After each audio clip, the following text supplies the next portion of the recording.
YouTube के इस channel में हम सभी व्यक्तियों का तहे दिल से स्वागत करते हैं। जो भी व्यक्ति हमारे चैनल के माध्यम से जुड़े हुए हैं तो शिक्षा जगत संबंधित किसी भी खबर को पाने के लिए दोस्तों आप हमारे चैनल को सब्सक्राइब कर सकते हैं और बेल आइकन ज़रूर एक्टिव कीजिए ताकि पल पल की पूरी अपडेट जो है वो आप तक पहुंचती रहे।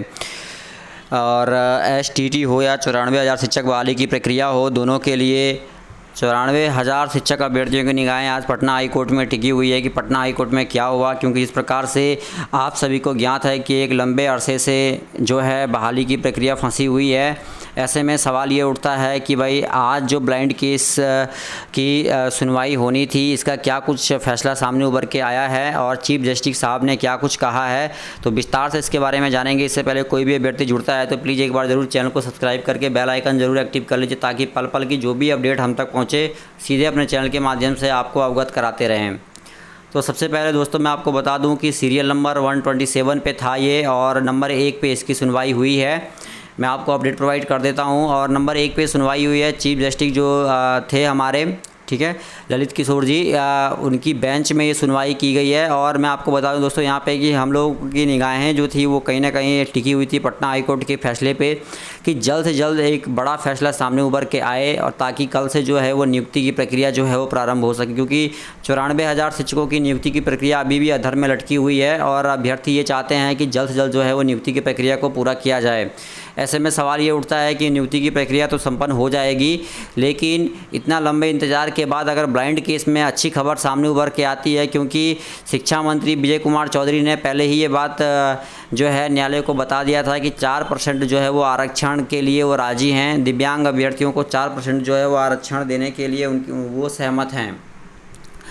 तो जब उन्होंने ये कहा था कि भाई 4% आरक्षण देने के लिए सहमत हैं, तब कहीं ना कहीं अभ्यर्थियों में ये खुशी की लहर आई थी कि भाई अब कहीं ना कहीं अगर शिक्षा विभाग मान गया है, क्योंकि पटना हाई कोर्ट में यही बात कही गई थी कि अगर विभाग मान जाता है तो बहाली की प्रक्रिया में कोई भी देरी नहीं की जाएगी, तुरंत बहाली की प्रक्रिया खोल दी जाएगी। तो ये अच्छी खबर है कि जब दिव्यांग अभ्यर्थियों को 4% आरक्षण का जो मामला था, 4% जो आरक्षण देना था, उस पर सहमति बन गई थी और कहा गया कि भाई शिक्षा विभाग राजी है 4% आरक्षण देने के लिए। और शिक्षा विभाग ने ये बात भी कही थी, जो जहाँ तक सुनने में आई है दोस्तों, कि जो दिव्यांग अभ्यर्थियों का मामला है उसको हटा के जितने भी सीटों पे बहाली की प्रक्रिया होनी है उसे प्रारंभ कर दी जाए। लेकिन कोर्ट ने मना कर दिया दोस्तों, इसके लिए कोर्ट ने मना कर दिया। उन्होंने कहा कि नहीं, पूरे मामले की सुनवाई होगी, क्योंकि इससे जो दिव्यांग अभ्यर्थी हैं वो कहीं ना कहीं संतुष्ट नहीं होंगे इससे, ठीक है। तो ये बात सामने उभर के आई थी कि दिव्यांग अभ्यर्थी इससे संतुष्ट नहीं होंगे। और दिव्यांग अभ्यर्थियों की ये मांग थी, दिव्यांग अभ्यर्थियों का ये कहना था कि भाई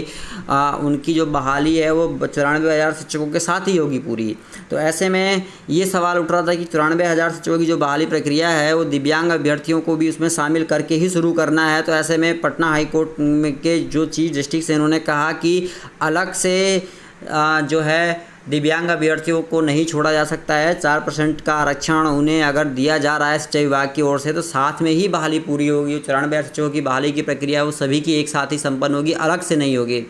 तो बहुत देर तक देखिए इसे लेकर बहस भी चला है और उसके बाद मैं आपको दिखा देता हूँ कि चीफ जस्टिस ने इसको आगे के लिए देखिए रिफ़र कर दिया है और आगे कहा है कि 31 तारीख को, यानी कि 31 मई को कहा गया है कि इसकी अगली सुनवाई होगी। यानी कि कहीं ना कहीं पटना हाई कोर्ट में जो चीफ जस्टिस है उनका ये कहना था, क्योंकि मामला यहाँ पे फंस रहा था। शिक्षा मंत्री ने ये बात कही थी कि जो दिव्यांग अभ्यर्थियों का मामला है जिसमें कि 4% आरक्षण की बात चल रही है, जो दिव्यांग अभ्यर्थियों का मामला है जिसमें कि 4% आरक्षण की बात चल रही है, उसे अगर छोड़ दिया जाए और औरों की बहाली की जाए तो ये गलत होगा, क्योंकि ये फिर जो है जो दिव्यांग अभ्यर्थी हैं उनके खिलाफ कहीं ना कहीं बात चली जाएगी, ऐसा कहा कोर्ट ने। और कोर्ट ने कहा कि जो दिव्यांग अभ्यर्थी हैं उनके साथ ही जो अन्य की जो बहाली हो रही है, यानी कि जो दिव्यांग अभ्यर्थियों को अगर हम निकाल दें, अलग से कर दें, तो 94,000 में से कुछ संख्या घट जाएगी।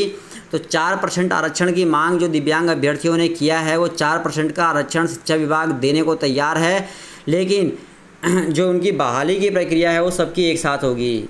यानी कि जो ब्लाइंड केस फेडरेशन का जो मामला है उसमें 94 शिक्षकों की बहाली के साथ में ही संपन्न होगी ये बहाली की प्रक्रिया जो ब्लाइंड केस वाली है। तो इसलिए कोर्ट ने अपना फैसला दिया, शिक्षा मंत्री को ये बात कही, शिक्षा विभाग को ये बात कही कि पूरी की पूरी बहाली एक साथ होगी। और जहाँ तक बहाली को खोलने की बात है तो उसके लिए अगली सुनवाई की डेट दे दी गई है। मैं आपको दिखा देता हूँ दोस्तों, 31 की ये डेट दी गई। जैसे दोस्तों यहाँ पे देखिए 31 मई सोमवार को जो है ब्लाइंड केस की अगली सुनवाई होगी, तो धैर्य बना के रखिए। अब हमें ये देखना है कुछ महत्वपूर्ण बिंदुओं पे हम जरा डिस्कशन कर लेते हैं कि 31 मई को क्या कुछ औचित्य सामने उभर के आ रहा है और क्या कुछ हो सकता है। तो 31 मई को पहली बात तो यह है कि भाई सोमवार का दिन है। आज पहला मैटर तो हमारा सॉल्व हो गया कोर्ट के द्वारा, जिसमें कि शिक्षा मंत्री ने कहा था कि दिव्यांग अभ्यर्थियों को छोड़ के अन्य जो अभ्यर्थी हैं उनकी बहाली कर दें। तो इस पर कोर्ट ने मना कर दिया है। कोर्ट ने कहा है कि नहीं, सबकी बहाली की प्रक्रिया एक साथ होगी, क्योंकि जो ये केस किया गया था, ये ब्लाइंड केस के जो सचिव है उनके द्वारा जो मांग की गई थी कि 4% का आरक्षण जो है सभी ज़िलों में नहीं दिया जा रहा है। कुछ ज़िलों में 4% का आरक्षण दिया जा रहा था, लेकिन सभी ज़िलों में जो है ये आरक्षण नहीं दिया जा रहा था। तो इस बात से कहीं ना कहीं खपा थे अभ्यर्थी, और इसी कारण से देखिए ये केस भी हुआ था। तो अब आगे के लिए ये बात कही गई है कि जो 94,000 शिक्षक बहाली की प्रक्रिया जो संपन्न कराएगा विभाग, शिक्षा विभाग जो संपन्न कराएगा कोर्ट के आदेश के बाद, उसमें 31 मई का दिन काफ़ी महत्वपूर्ण होगा। और 31 मई को किन बातों पर डिस्कशन किया जाएगा वो भी हम थोड़ा सा देखेंगे विस्तार से। तो देखिए दोस्तों, मैं दिखा देता हूँ आपको। जो ब्लाइंड केस के अभ्यर्थी हैं उनसे भी वार्ता हुई है, और उनसे जो वार्ता हुई है उसमें क्या कुछ निकला है वो भी मैं आपको सुनाता हूँ थोड़ा सा। आज सुनवाई में जो हुआ है ये हुआ कि हम लोगों ने रोस्टर पॉइंट में जो कमी है, कई जिलों का एग्जाम्पल रखा हम लोग की ओर से राष्ट्रीय महासचिव संतोष कुमार उनका जी के द्वारा रखा गया, और उसमें सरकार का ये कहना था कि इस पूरे रोस्टर को सुधारने में हमको बहुत समय लगेगा, तो हमको नियुक्ति की अनुमति तब तक दे दिया जाए, आपके सीट को हम रख देते हैं। इसके लिए हमारे जो महासचिव जी थे, जो सुप्रीम कोर्ट के सीनियर एडवोकेट हैं, वो तैयार नहीं हुए। बहस में उन्होंने कहा कि नहीं, जब भी नियुक्ति हो तो सबके साथ हो। तो उसमें लेकिन हम लोगों ने कुछ सुझाव दिया, हम लोगों की ओर से दिया गया महासचिव जी के द्वारा, कि आप ऐसा कर सकते हैं कि जिला स्तर पर आवेदन करवा लें सभी दृष्टि दिव्यांगों से और सभी दिव्यांगों से, और उसको फिर आप रोस्टर पॉइंट जिला में ही उनका काउंसलिंग करवा दें, और जहाँ उनकी नियुक्ति हो सकती है ऑप्शन उसमें मांग ले, या जैसे भी ऑप्शन मांग ले, कहाँ वो जाना चाहते हैं उसमें जहाँ उनकी नियुक्ति हो सकती है वहाँ भेज दिया जाए, और ऑनलाइन आवेदन लिया जाए। एजी महोदय ने कहा कि नहीं, मैं ये अभी नहीं दे सकता, और मैं जो है सरकार से बात करके ही कोई स्पष्ट कुछ कर सकता हूँ सुनवाई के लिए। और कोई लीव हटा नहीं है, किसी तरह का कोई रोक हटा नहीं है, जब तक फैसला नहीं होगा, जब तक अभी तक वो रोक नहीं हटाएगा। तो देख सकते हैं दोस्तों, ये हमारी लाइव बातचीत हुई है पटना हाई कोर्ट से कुछ अभ्यर्थियों से, और जैसा कि आप लोगों ने सुना कि भाई ऑनलाइन बहाली की प्रक्रिया जो है वो कराई जाएगी, ऐसा कहा जा रहा है। तो एक नया मोड़ कहीं ना कहीं आता नजर आ रहा है, लेकिन देखना है 31 तारीख की डेट मिली है, उस दिन हमारा पूरी की पूरी जो भी बात होगी वो क्लियर हो जाएगी। ठीक है, तो घबराइए मत, धैर्य बना करके। धन्यवाद दोस्तों, जय हिंद, जय भारत।